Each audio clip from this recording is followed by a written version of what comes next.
In October 1967, Soviet Russia celebrated the 50th anniversary of the Communist Revolution. Nearly every major American magazine carried feature stories displaying the tremendous progress made by the communists in the fields of science, industry, and technology. This segment of the news media was telling the American people that the communist system was enormously successful, if not wholly desirable. Honest history, however, presents a somewhat different picture of a nation that has, time after time, been saved from disaster through transfusions of food, money, and technology from the West, its avowed enemy. The Great Pretense: how to finance communism while ostensibly opposing it.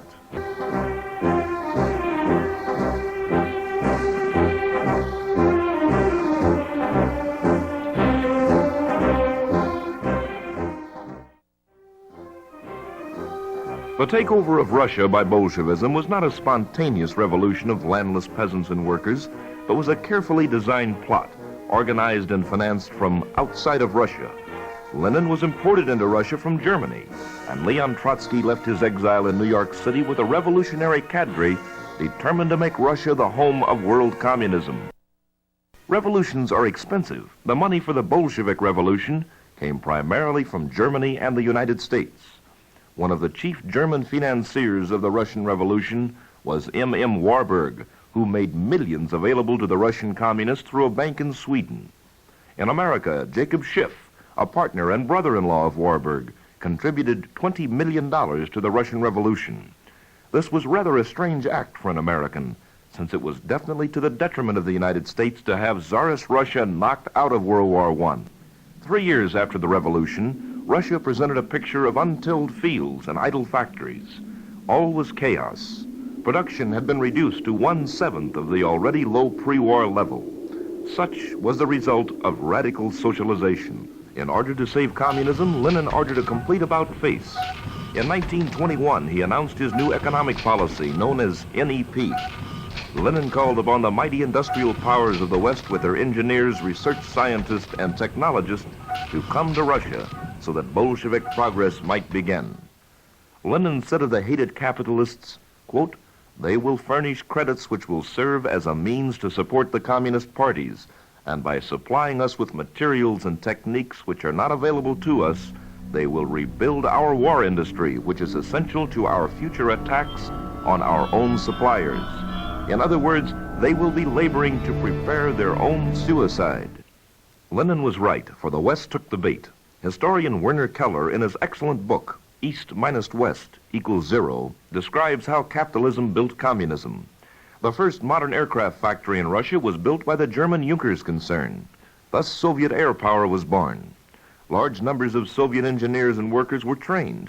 Many hundreds of Russian pilots were thoroughly instructed by German test pilots, and the first Russian airline network was created. Eventually, the Soviets began to cold shoulder the Junkers people, exactly as they would do in the case of other concessionaires when the foreigners from the West had fulfilled their function.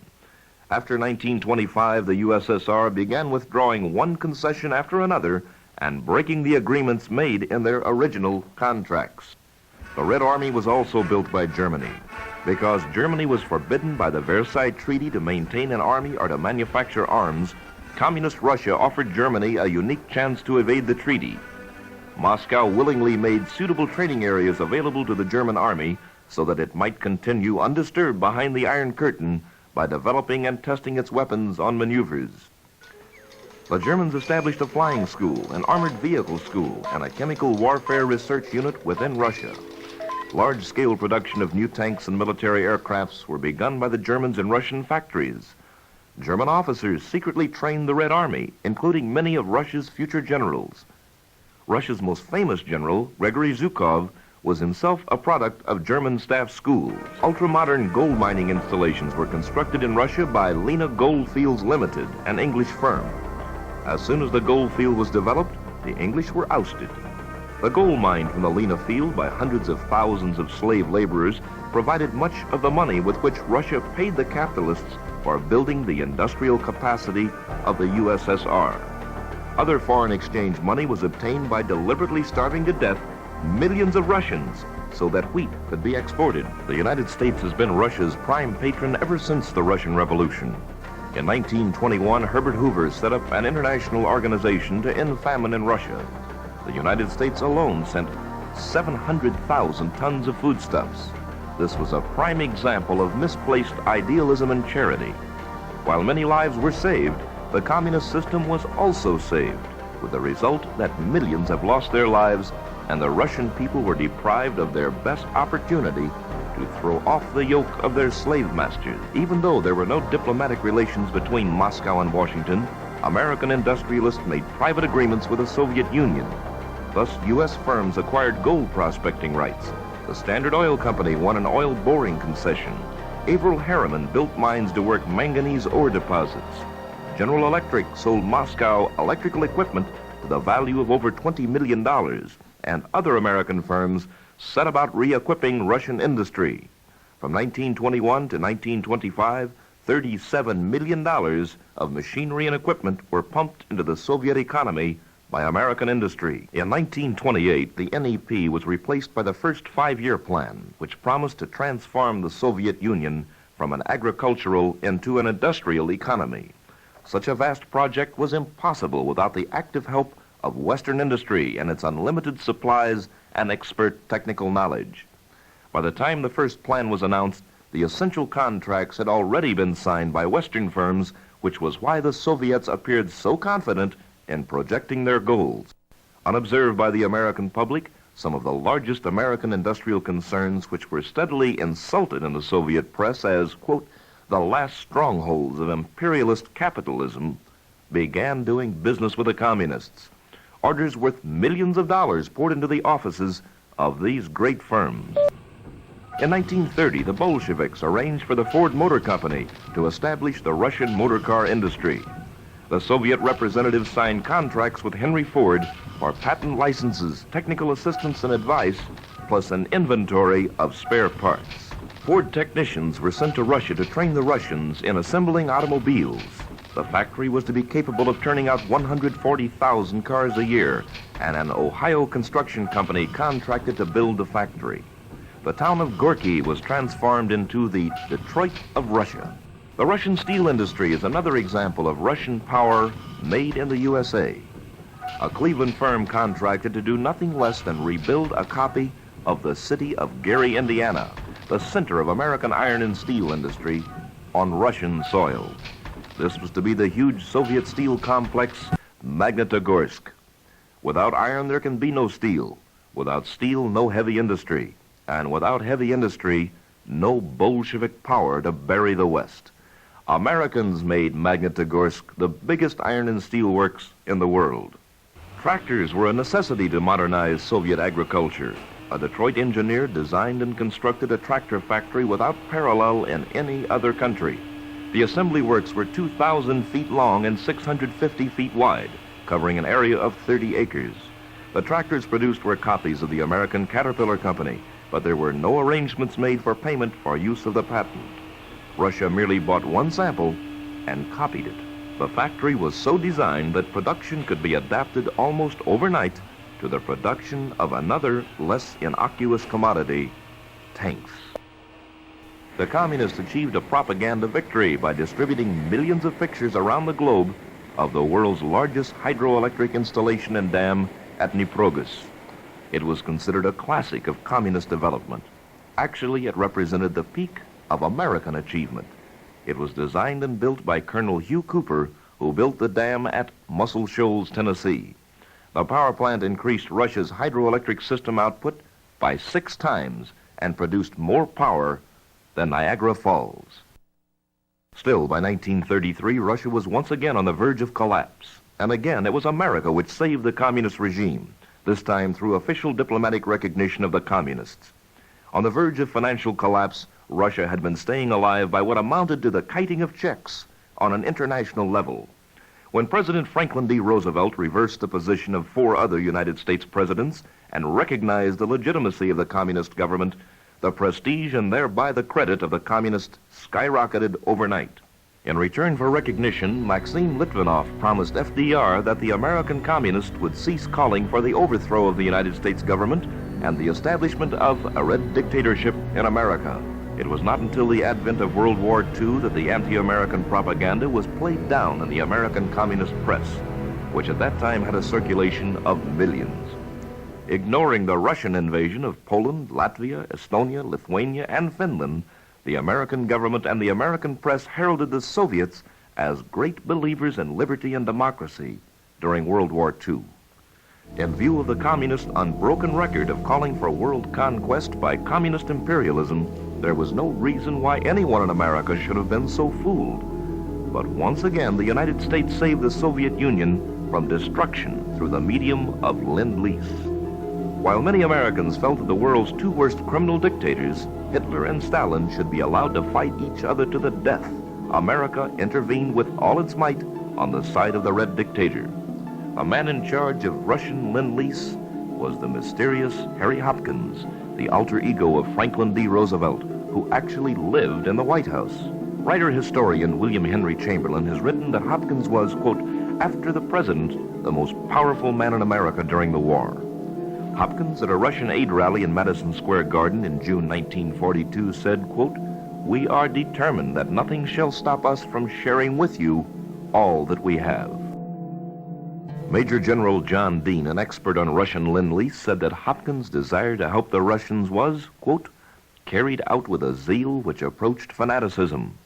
Materials destined for General MacArthur in the South Pacific were rerouted to Russia through the influence of Harry Hopkins. In letters to American agencies dated March 7, 1942, President Roosevelt ordered that preferential position in matters of munitions should be given to the Soviet Union over all other allies, and even the armed forces of the United States.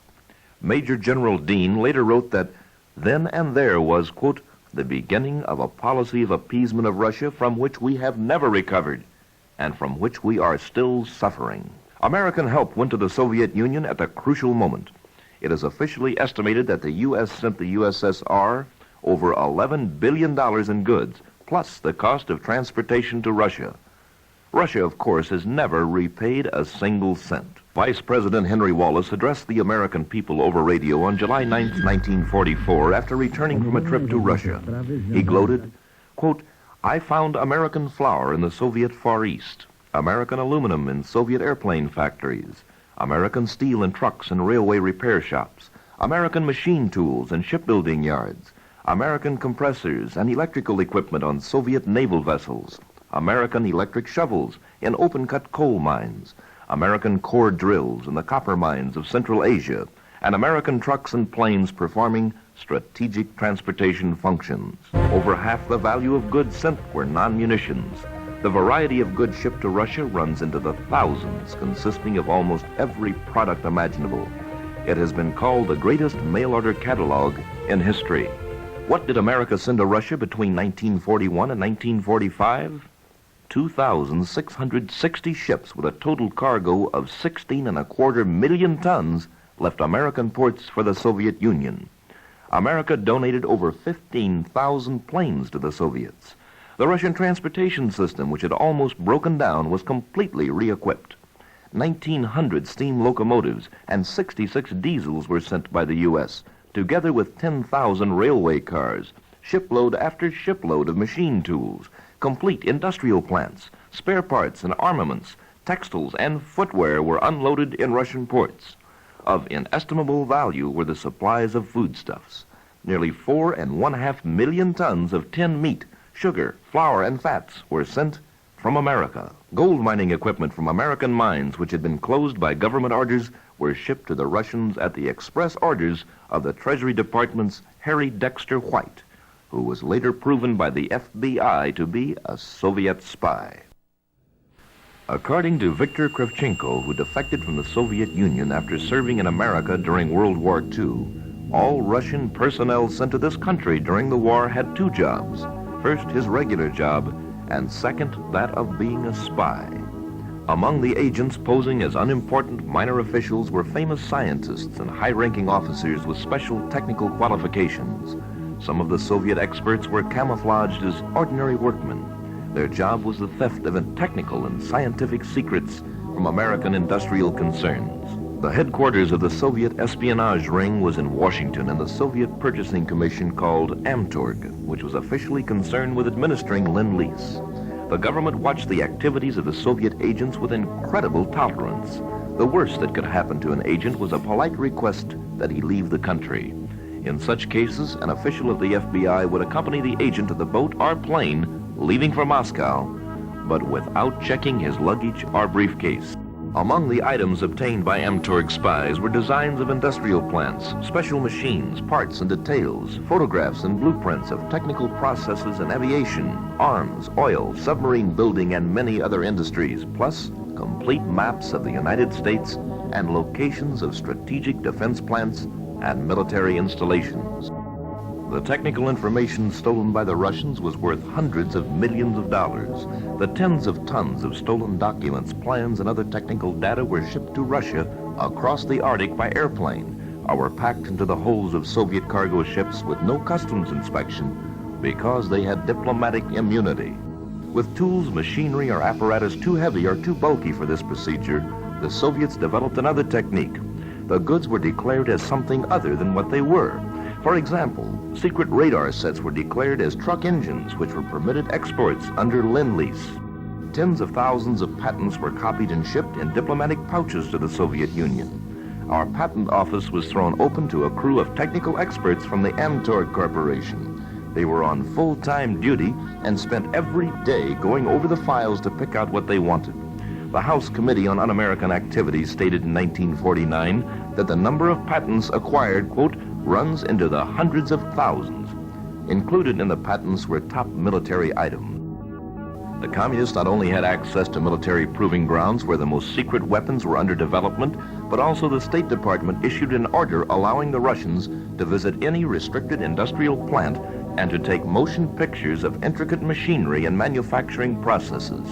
FBI reports on all of this piled up in Washington, but the government kept these reports confidential and did nothing about it. One of the first persons to expose this incredible story was Major George Racy Jordan, who, in 1949, before a congressional committee, revealed diaries that he had kept while in charge of expediting Lend-Lease to Russia from the giant Great Falls, Montana air base. Major Jordan had kept meticulous records of the unbelievable manner in which the Russians were allowed to ship goods and documents out of the country. Many of the cargo planes which left Great Falls contained 3,000 to 4,000 pounds of mail for the Soviet Union. Americans were not allowed to inspect these consignments, which were carried in large, cheap black suitcases and accompanied by 2 guards under order to ensure there were no checks. The event which motivated Major Jordan to make his diaries available was the explosion in September 1949 of an atom bomb by the Soviets. Major Jordan testified that included among the shipments of strategic goods out of Great Falls to Russia were quantities of heavy water and uranium. At the time, Major Jordan, like almost all other Americans, knew nothing of the significance of heavy water and uranium. He had been ordered over the telephone by Harry Hopkins to expedite certain experimental chemicals to Russia and leave it off the records. This was uranium ore, which was shipped from Canada. The bills of lading are shown here. Major Jordan said of this shipment, quote, "It was the only one out of a tremendous multitude of consignments that I was ordered not to enter on my tally sheet. It was the only one I was forbidden to discuss with my superiors, and the only one I was directed to keep secret from everybody." American military intelligence in charge of the Manhattan Project, as the atom bomb experiments were called, blocked most shipments of uranium to Russia. Therefore, the Russians went around military intelligence with the help of Harry Hopkins and got the uranium directly from Canada. Another major shipment of uranium was disguised as a commercial transaction within American territory and was shipped by the Eastman Kodak Company. Over $13 million of aluminum tubes used to cook or transmute uranium into plutonium were sent to Russia. Almost 900,000 pounds of cadmium metal rods to control the intensity of the atomic pile were Lend-Lease to the Reds, along with 3,600 tons of natural graphite and 437 tons of cobalt. All of these materials were scarce in the United States. In September 1949, the Russians exploded their first atomic bomb, years ahead of what any expert had predicted. 3 months later, on January 27, 1950, Klaus Fuchs, who had worked on the Manhattan Project, was arrested in England. He had betrayed to Russia the most strictly guarded secret of all, the secret of the atom bomb.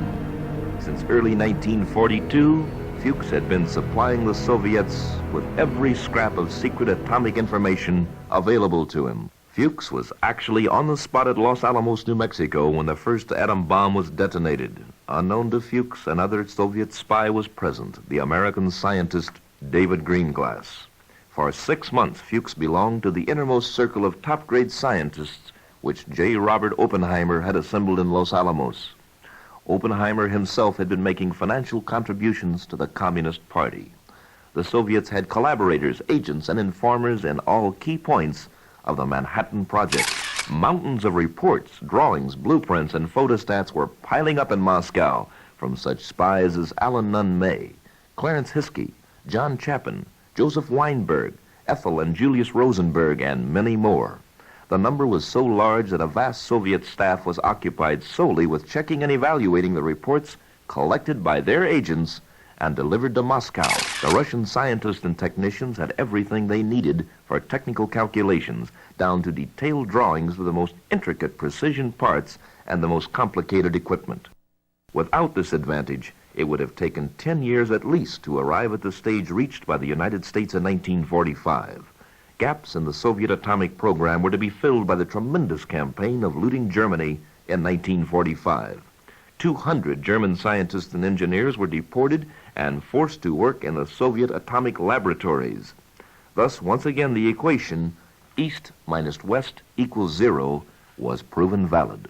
Yet the East had stolen the world's most potent weapon through the cooperation of a few key figures in the free world. The looting of the United States during World War II by the Russians was equaled or surpassed by the Soviets' looting of Germany. The Kremlin received $10 billion from Germany as compensation for war damage. However, expropriations were worth at least 4 times this amount. In occupying eastern Germany, the Soviets acquired 41% of Germany's 1943 industrial capacity. Contrary to popular belief, at the end of the war, the majority of German industry was still standing and in operation. The Russians dismantled whole factories which were taken in bits and packed up down to the last electric light socket and the last ashtray from the boss office and shipped by railroad to Russia. The Allies even agreed to meet a Russian reparation claim for 26% of the equipment in Western Germany. The Soviets received from the British and American zones all the patents, open and secret, of both heavy and light industry, and it cost them nothing. Moscow had only to order photostats from London and Washington. While Russia looted Germany, the United States rebuilt Germany through the Marshall Plan, thereby indirectly building Russian industry. The Marshall Plan rebuilt Germany not only because it had been destroyed by bombers, but also because it had been looted by the Russians. Russia also kidnapped an army of technicians, scientists, and specialists to rebuild and run the factories in Russia. In the autumn of 1957, the Soviet Union announced it had succeeded in sending the first artificial satellites into space. The Sputniks completely overwhelmed and astonished the West. The story behind this event went back 12 years to April 11, 1945, when advanced units of General Patton's 3rd Armored Division captured the small town of Nordhausen in Germany.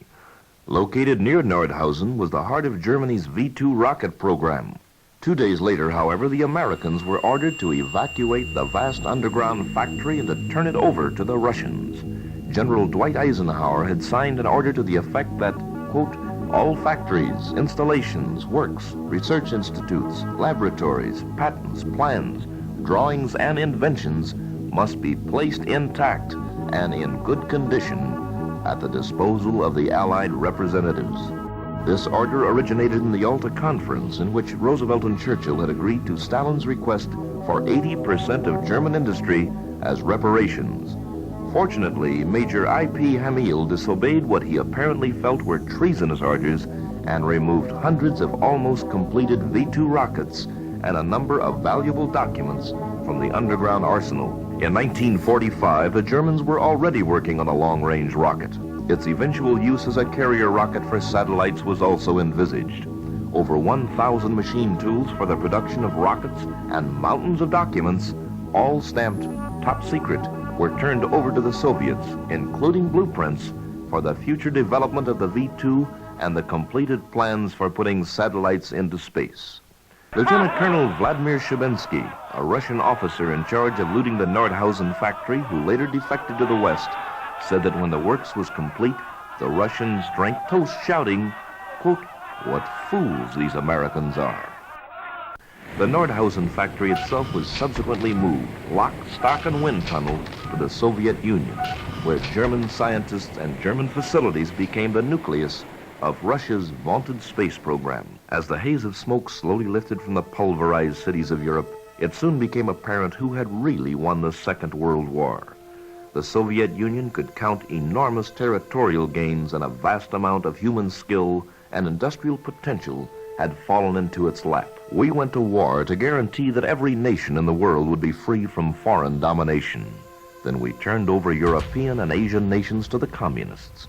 The gobbling up of Central Europe and the inserting of communist puppet regimes was partially financed by billions of American dollars given through UNRRA, supposedly to help war-ravaged Europe. Under the guise of stopping communism, the foreign aid program was instituted. We have now spent $152 billion for foreign aid. While some of it has been useful, much of it has gone to socialist and communist countries. The communists have kept their peoples in slavery with American foreign aid money. After 20 years of foreign aid, freedom is in retreat all over the world. Communism has been a perennial failure in food production. The Red Slave Empire cannot feed itself without food from the West. Although it is a closely guarded secret how much wheat we have provided the Soviets, in the span of little over 1 month during 1964, America delivered to Soviet Russia over 65 million bushels of wheat. This is the equivalent of 1 bushel of wheat for every third man, woman, and child in the Soviet Union. The wheat deal was subsidized by American taxpayers to the tune of $42 million, according to former Secretary of Agriculture Ezra Taft Benson. Meanwhile, Russia was shipping wheat to Cuba, and some of it was employed to produce ethyl alcohol, used in certain types of missile fuels. Those who support the diversion of Russian workers from the fields to the war factories to produce weapons to kill American soldiers defend their actions on the grounds that it is humanitarian and good business. The Vietnam War is now the longest war in American history. Many Americans are baffled over the inability of the world's most powerful nation to win a war with a 30th-rate power the size of the state of Missouri. The answer lies in the interlocking policies of no-win, combined with aid to and trade with the communists.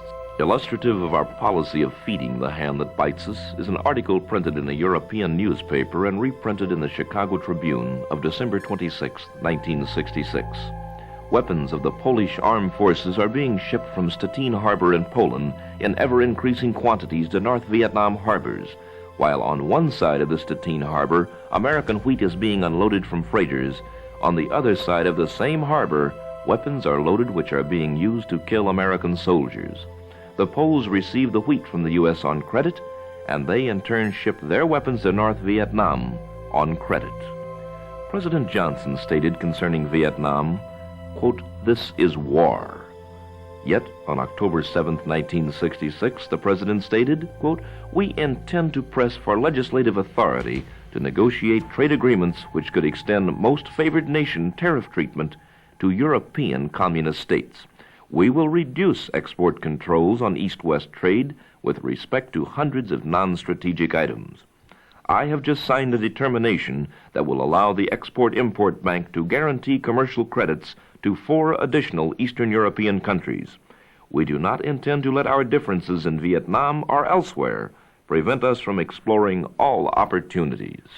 A war which had claimed over 200,000 American casualties was referred to as, quote, "our differences" by the President. Of course, the more we bolster the communist economy through trade, the more jets, rockets, trucks, and missiles they can send to Vietnam. And the communist bloc is the arsenal of Ho Chi Minh, providing at least 80% of the war-making material used in the war. Therefore, our enemy is not just North Vietnam, but the entire communist bloc of nations who are fighting us by proxy. While fighting the tentacles of the communist octopus, we feed its body. Fighting them in Vietnam while we help them in every other place is described by the government as a, quote, flexible policy. President Johnson was not kidding when he spoke of building bridges with the communists in October 1966. On October 13th, the New York Times announced that the Department of Commerce had authorized shipment of more than 400 heretofore strategic items to communist countries. The administration took no chances on obtaining congressional approval of its communist trade expansion program, but did it by executive order. According to the New York Times, among the 400 items which became non-strategic at the stroke of a pen were rubber, petroleum, chemical compounds, medicines, plastics, metal products, machinery, and scientific and professional instruments. It is significant to note that our government now considers petroleum as non-strategic. U.S. News and World Report of January 30th, 1967 stated, "The North Vietnamese war machine runs almost entirely on Russian oil."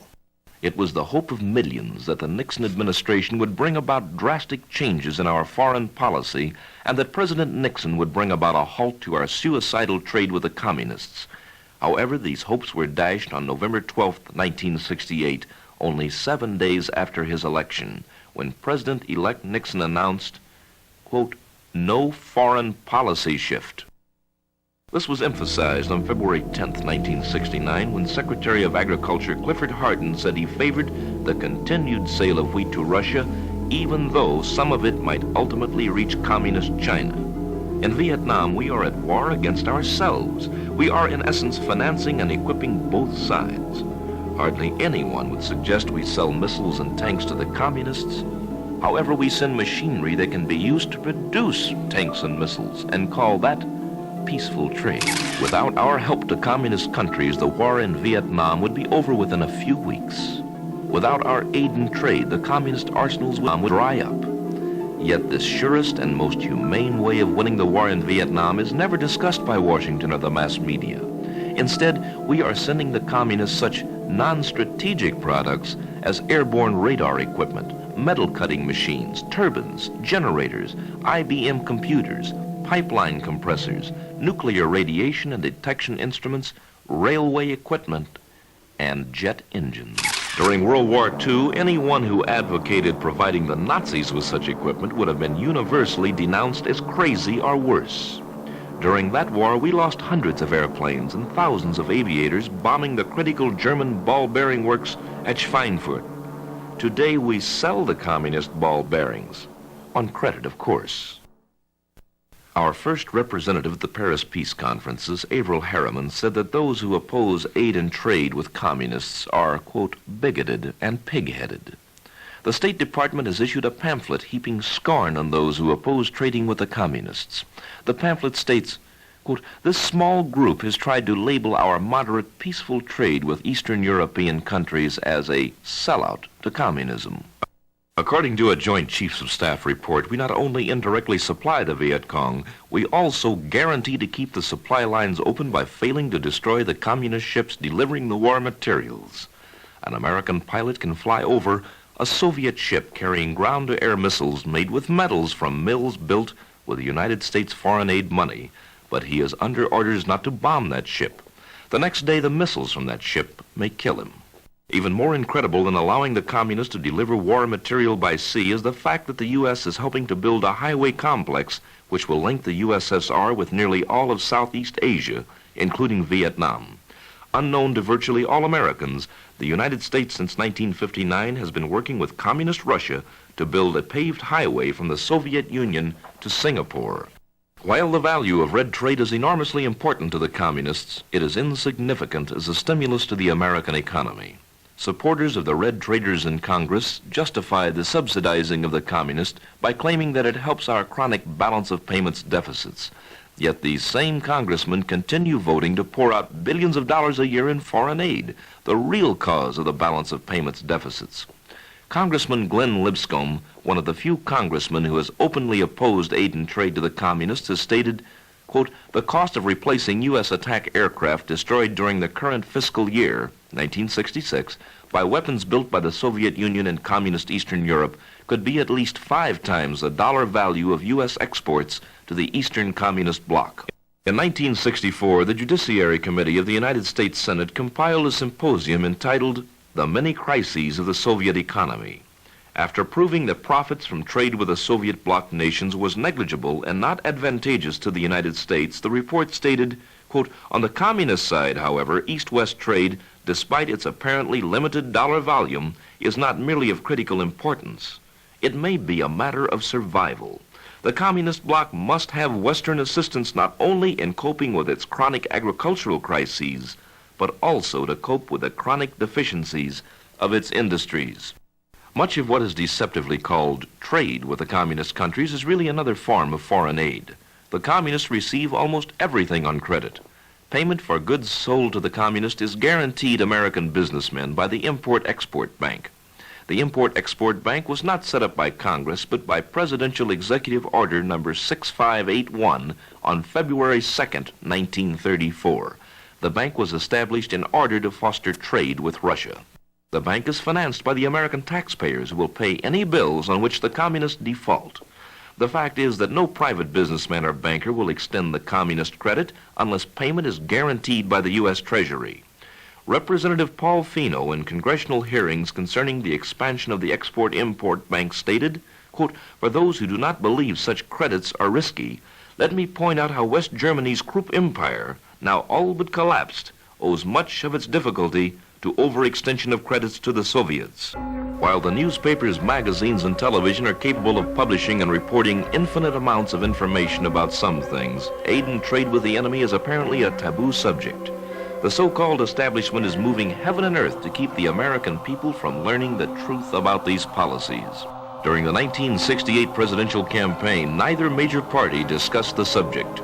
Since this dynamite issue undoubtedly could not only have assured the Republicans the White House, but also control of Congress, why was the issue never broached? Possibly because one of the most powerful men in the Republican Party controls much of the blood trade with the Reds. He is Nelson Rockefeller, who in December of 1966 formed a partnership with Cleveland industrialist and Moscow favorite Cyrus Eaton to expand trade with the communist nations.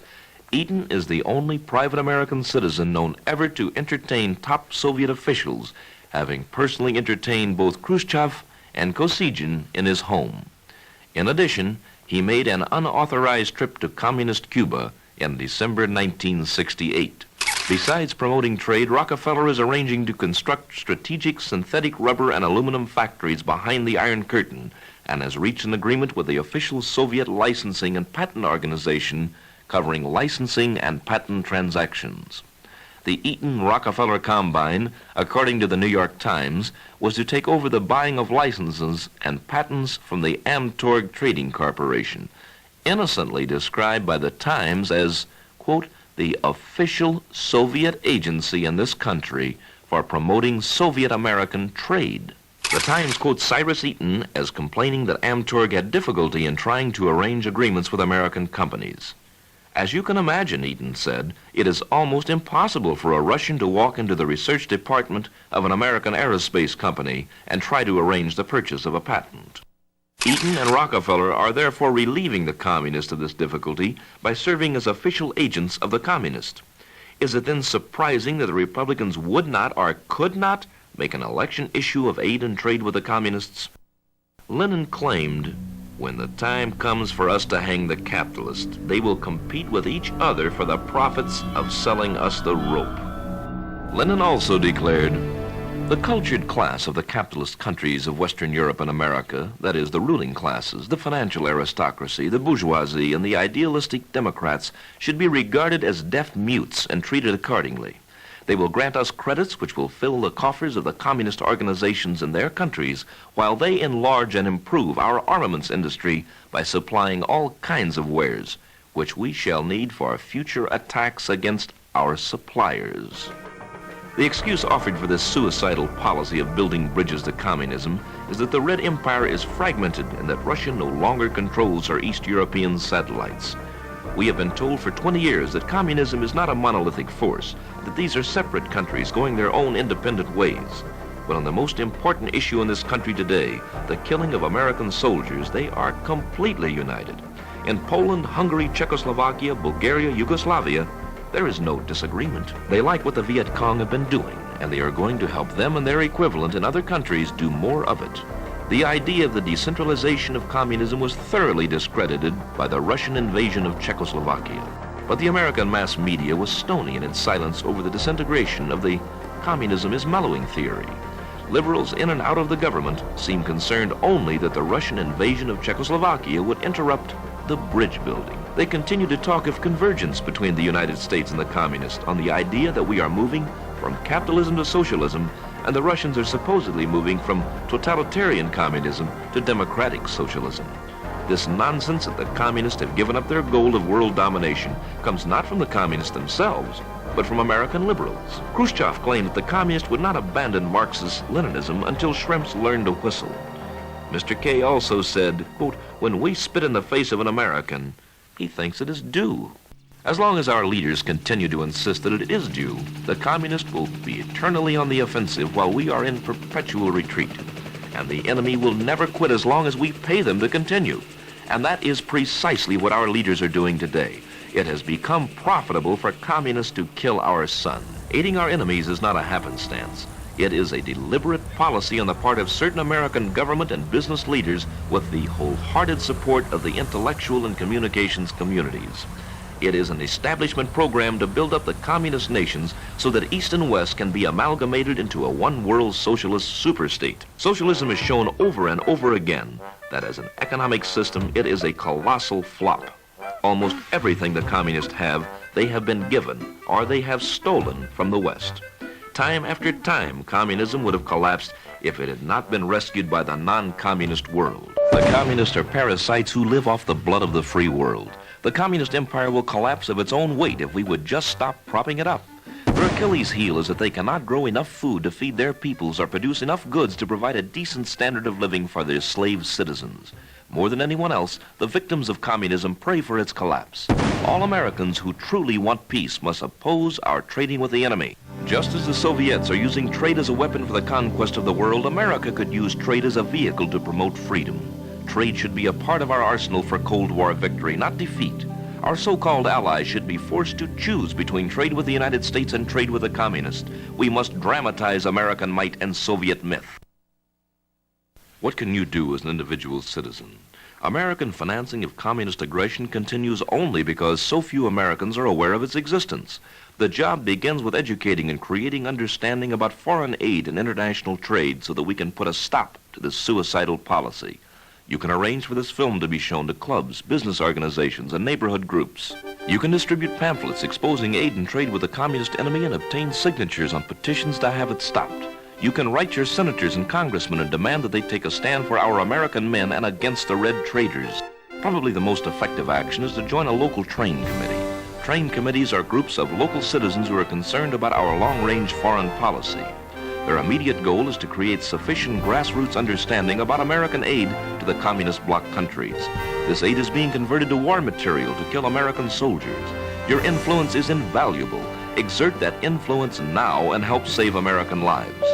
If the United States of America falls victim to red tyranny and slavery, it will have been an inside job, and the epitaph will read, "Here lies America, murdered by the guns she gave her avowed enemies."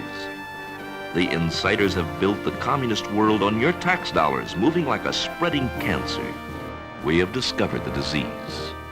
Now tell the surgeons in our nation's capital you want it cut out.